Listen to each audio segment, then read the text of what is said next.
This is something that I really have been living through for a long time. Like, I've been wearing waist beads for over 20 years. I understand that I'm not wearing waist beads currently, but I've had less years of my life not wearing waist beads than I've had years of my life wearing the beads. So I was taking my little break from there.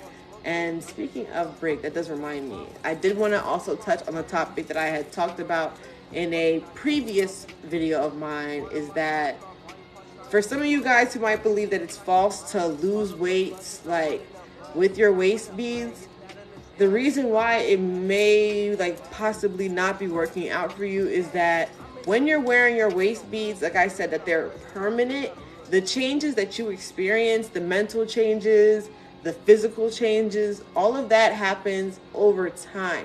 And that's not going to happen if you keep cutting off your waist bead and restarting your whole entire journey. So when you tie on a waist bead, like, let's say I tie it on right now, my waist can't extend past the time because the bead is string, it's not stretchy. So my waist can't extend past that size anymore.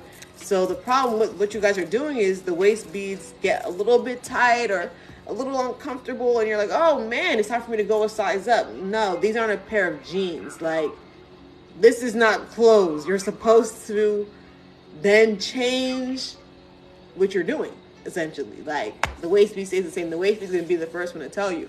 I even had a girl in my comments one day was telling me that, oh, I can't wear waist beads because every day that I'm eating, the waist beads get so tight that they're so super uncomfortable.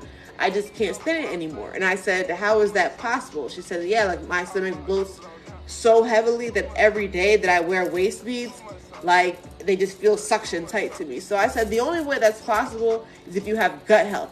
And she goes, yeah, I do have IBS.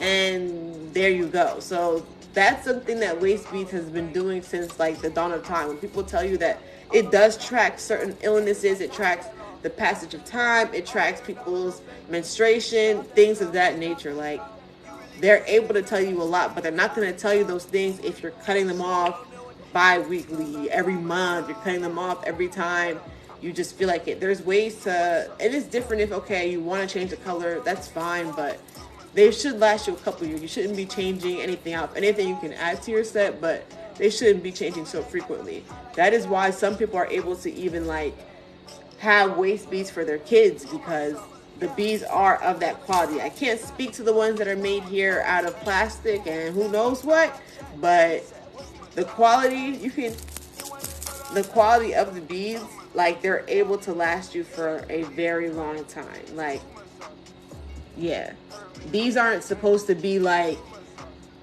something that where they scratch off. I could even scratch these off. The color's not coming off of this. Everything that I have in my store is stained to be that way. Like, I cannot speak for the rest of these waist bead vendors. Like, you will not see me sitting here with a little spinner. Like, the process of making waist beads is way more personal than that. Like, these are not from Shein. These are not fast fashion. These are made directly in Ivory Coast, which is in West Africa, from women who have been making waist beads for literally over 30 years. Like, that is why my beads last. If you look at the string that my waist beads are made out of, this is not just one strand like that attaches to the bead. Like, when you split it up, it's more than even just two. If I was even to zoom in on the string and keep breaking it up, like, you can literally see that's on one side of the string. How many strands are on this one side? 1, 2, 3, 4, 5, we'll say. That's on one half. The other half, we'll say, has 5. That's 10 pieces of string before it goes into each bead. So in between all of these beads are those 10 beads twined together like a rope.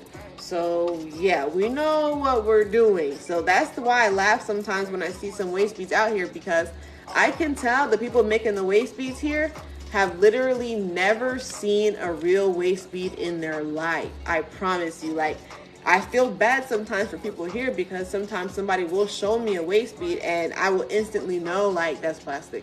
And it's not even like I'm looking out for it. It's kind of like when somebody's walking to you and they have a synthetic wig. It's not like you're looking for, oh, is her wig synthetic? it's like, yeah, or if you're eating a burger and it's